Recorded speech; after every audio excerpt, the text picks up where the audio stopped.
Fala pessoal, bom dia. Hoje é dia 25 de maio, quarta-feira. A gente está começando mais uma reunião matinal. A gente vai discutir os principais destaques aqui no mercado doméstico, lá fora também.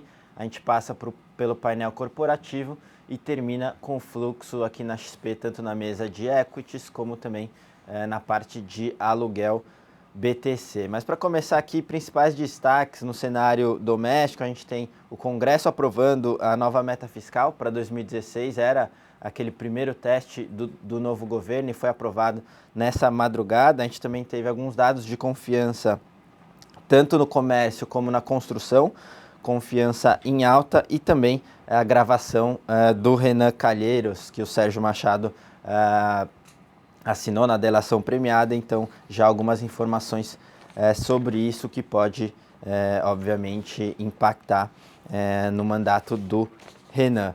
A gente também tem alguns destaques lá fora, principalmente indicadores surpreendendo lá na Alemanha e também o acordo sobre a dívida na Grécia. Mas para comentar tudo isso no detalhe, vou chamar agora Gustavo Cruz. Bom dia, Gustavo. Bom dia, Kim, bom dia a todos. Acordo na Grécia, mais uma vez a gente está com acordo entre a FMI e a zona do euro para a Grécia, sobre a dívida da Grécia, dessa vez com bem menos turbulência do que a gente teve no ano passado. Basicamente, o país vai ter um alívio na sua dívida no futuro, depois desse acordo agora tem que ser aprovado por todos os congressos dos países, dos 19 países, mas a Grécia receberia então 10 bilhões de euros em novos empréstimos, sendo que a primeira parcela de 7,5 já seria liberada em junho.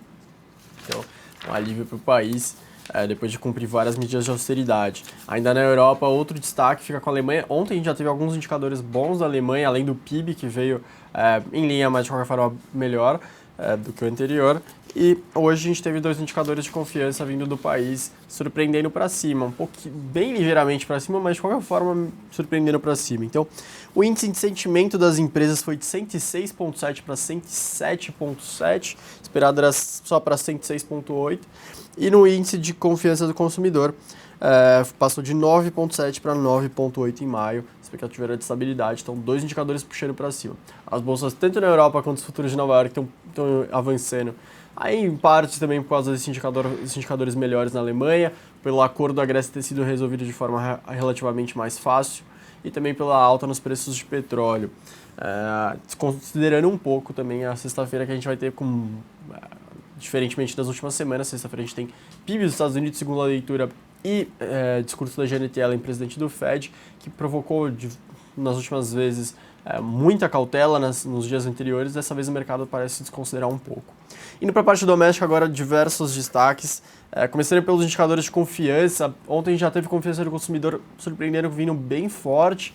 Hoje, novamente, foram apresentados os indicadores de confiança do comércio e da construção, os dois em alta. O da construção avançou 2,1 pontos, indo para o melhor patamar desde o final do ano passado, de 2015. O do comércio avançou 4,3 pontos, indo para o melhor patamar desde o meio de 2015, desde junho. Então, dois indicadores também corroborando, os dois também com a coleta após o processo de impeachment ter sido aprovado na Câmara.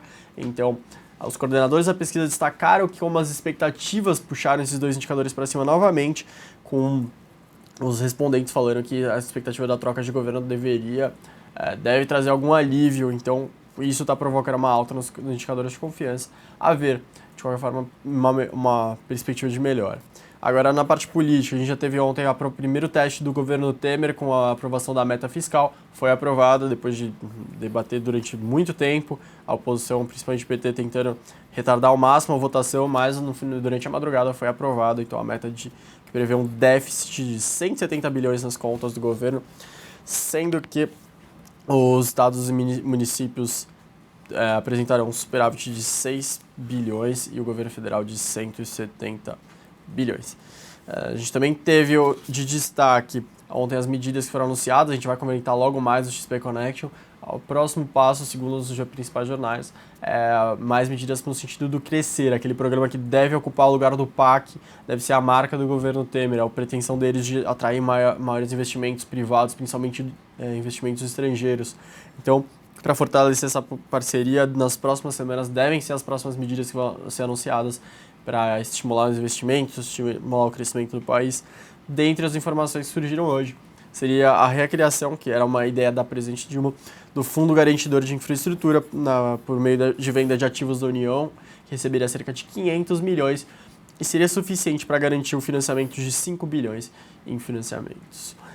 Também foi apresentada uma notícia que as vendas de estatais que estão previstas, como por exemplo da Caixa Seguridades, deve ser mais discutida só depois que o Temer deixar de ser interino e aí sim assumir como presidente definitivo até 2018. E por fim, antes de devolver para o Kim, a gente teve a segunda conversa na semana divulgada pelo jornal Folha de São Paulo. A primeira era do Romero Jucá com o Sérgio Machado, dessa vez foi do Sérgio Machado com o Renan Calheiros. E alguns destaques interessantes, Renan aparentemente mostrando que estava bem preocupado com as delações premiadas e que algo precisava ser feito para acabar com isso, aprovar alguma mudança na lei para que impedisse que presos se tornassem delatores. Renan também conta dois fatos curiosos, conta como o Aécio procurou para lidar no caso do Delcídio. O Aécio, nas palavras do Renan, com medo do que poderia acontecer. Sérgio Machado concorda na conversa e diz que vários membros do PSDB teriam um problema se isso acontecesse. E Renan também conta como Lula tinha plena convicção de que poderia ser preso a qualquer momento e muita preocupação com isso. Agora sim, fiquem com o Ricardo Kim, a gente se vê logo mais no XP Connect.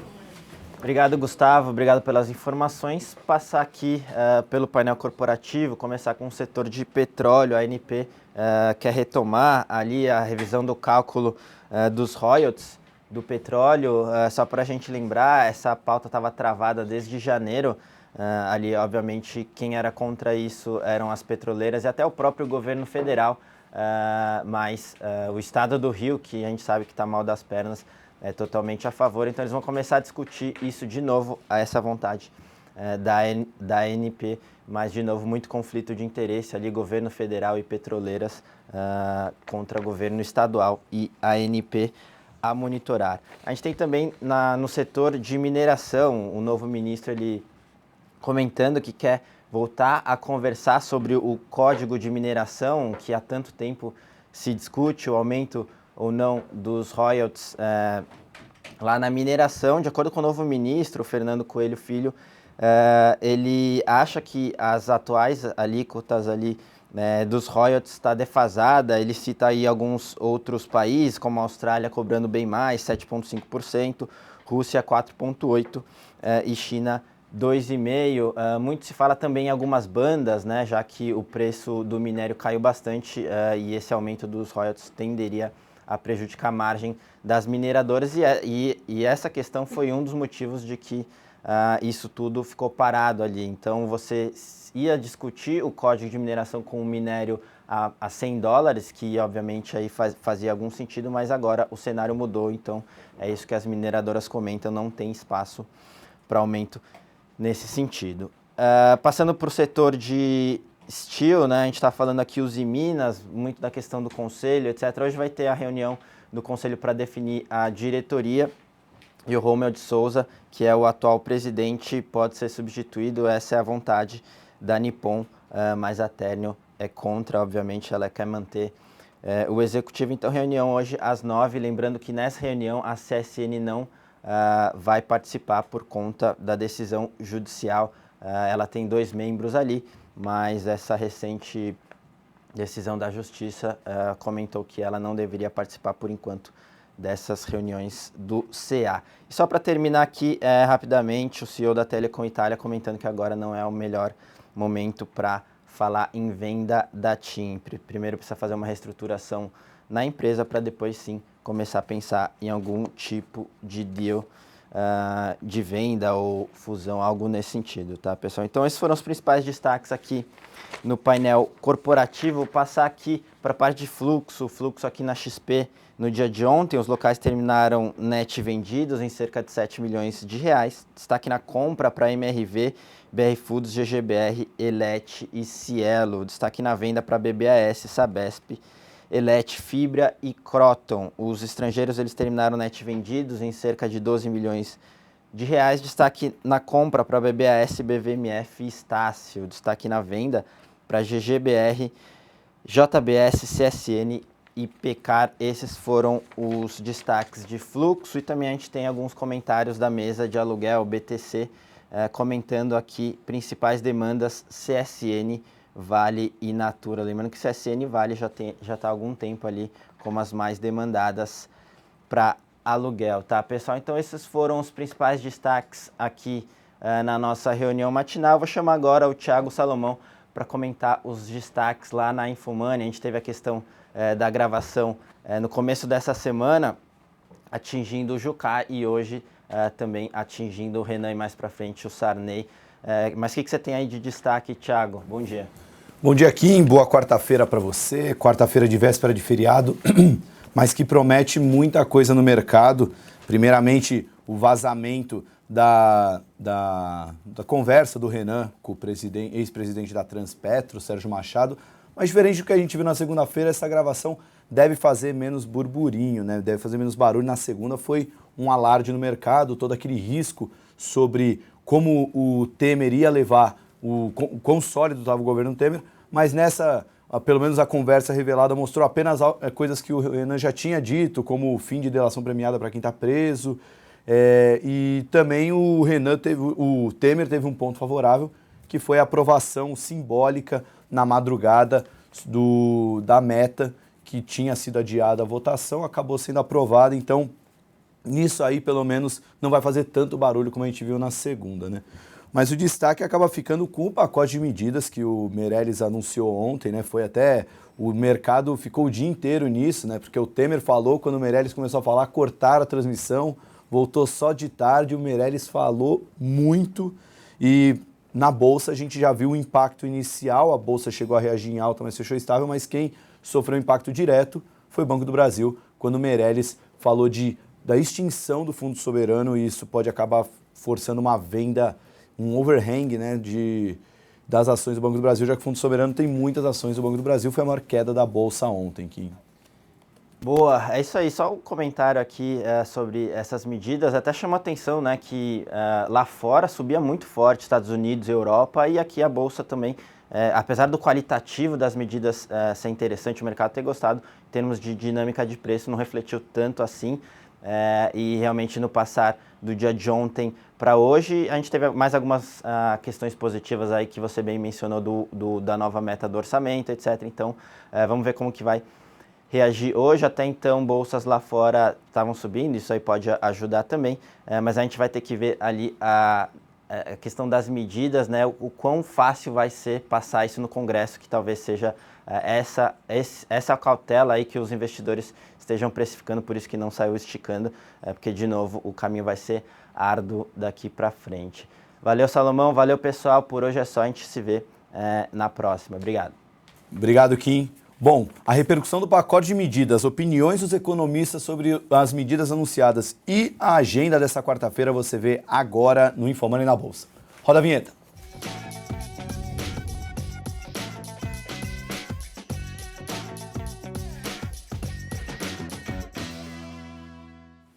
Infomoney na Bolsa começando agora, nessa quarta-feira, 25 de maio, são 10 horas e 8 minutos, quarta-feira, véspera de feriado.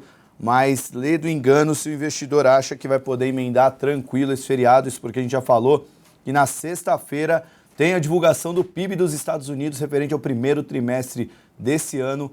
O PIB vai ser divulgado às 9h30 da manhã, horário de Brasília, e ele deve ser o principal balizador de o que o Federal Reserve fará com as taxas de juros na próxima reunião do FONC.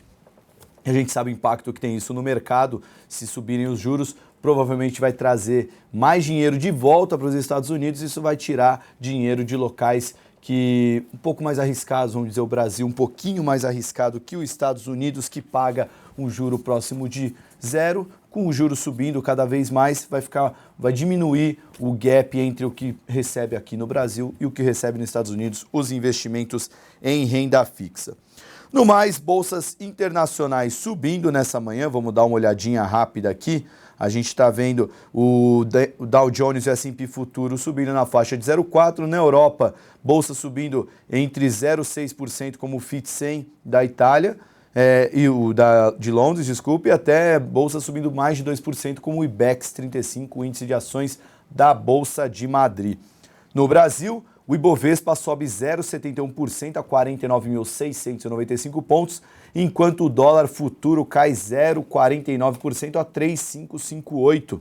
Já os contratos de DI futuro mostram relativamente estabilidade, né? O DI de curto prazo subindo pouquinho, né? Entre leve alta e estabilidade, e os de longo prazo caindo também, mas nada acima de 5 pontos base, então tudo entre alta de 1 ponto base e queda de 3 pontos base. No mercado de juros futuros, um comportamento mais comportado do que a gente está vendo na Bolsa nesse começo de dia animado no mercado. Bom, de notícias, vamos destacar aqui primeiramente a aprovação da meta fiscal, né? Foi algo bom, mas também não é algo para se animar demais, né? O texto aprovado autoriza o governo federal a fechar o ano com o déficit primário de 170 bilhões e meio de reais nas contas públicas. Era aquela meta que tinha sido anunciada na sexta-feira depois do pregão pelo Meirelles e pelo Jucá.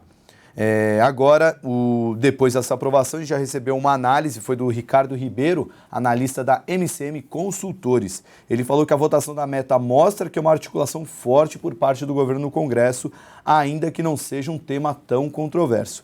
Não é um teste significativo de apoio, porque questões mais polêmicas virão pela frente, como é o caso da reforma da Previdência e também o teto para os gastos anunciados ontem pelo Meirelles, disse Ricardo Ribeiro no seu relatório. Ou seja, bom, mas nem tanto. Sobre Meirelles, né, vamos falar do pacote de medidas. A gente já fez a matéria ontem, o pessoal deve ter acompanhado os 5 pontos do Meirelles que ele já trouxe para o mercado. Eu vou trazer aqui as opiniões. Ao todo a gente pegou 5 opiniões e você percebe que não há uma unanimidade numa convergência de opiniões entre os especialistas de mercado, né? Primeiramente tem a pesquisadora Mônica de Bolle, falou que as medidas iniciais para a economia não tem nada de irrealista, a não ser a reforma da Previdência, que é algo politicamente muito complicado para emplacar em 2 anos por um governo interino. Já a Capital Economics falou que o plano de Meirelles é ambicioso e faltam detalhes. Ele lembra que a maioria das medidas mais importantes requer mudanças substanciais na Constituição e que a devolução de recursos do BNDES vai ajudar o fluxo de caixa do governo sem alterar fundamentalmente a posição da dívida pública. Ou seja, esse repasse vai ajudar o governo, mas não vai salvar aquela solução de curto prazo. Enquanto as mudanças que dependem um pouco da Constituição, a gente sabe que tende a demorar um pouco mais do que uma reforma que, como a extinção do Fundo Soberano, que ele já quer para a semana que vem. O economista Raul Veloso também falou, disse que as medidas foram na direção certa, mas era preciso mostrar que se fará um ajuste sério sem ser detalhado o suficiente para gerar resistência em alguns setores. Na avaliação do Raul Veloso, a mais importante é a fixação de um teto para o gasto público, porque coíbe a irresponsabilidade fiscal e o avanço do endividamento público. Até foi um dado que o Temer mostrou antes da fala do Meirelles, mostrando que o gasto público cresceu em média 5,8% ao ano, acima da inflação. O Goldman Sachs, por sua vez, falou que o foco em medidas estruturais de cunho fiscal é positivo, já que poderia melhorar a baixa eficiência do gasto público e contribuir para uma deterioração ainda maior no quadro fiscal. Por fim, a análise que eu achei mais direta foi a do BNP Paribas. O economista-chefe Marcelo Carvalho falou no webcast realizado ontem que a transferência de recursos do BNDES para o Tesouro pode indiretamente permitir uma maior queda na taxa de juros do Brasil, porque isso já vê um impacto direto e imediato no mercado financeiro, já que juros para baixo pode favorecer a Bolsa e também alguns títulos públicos.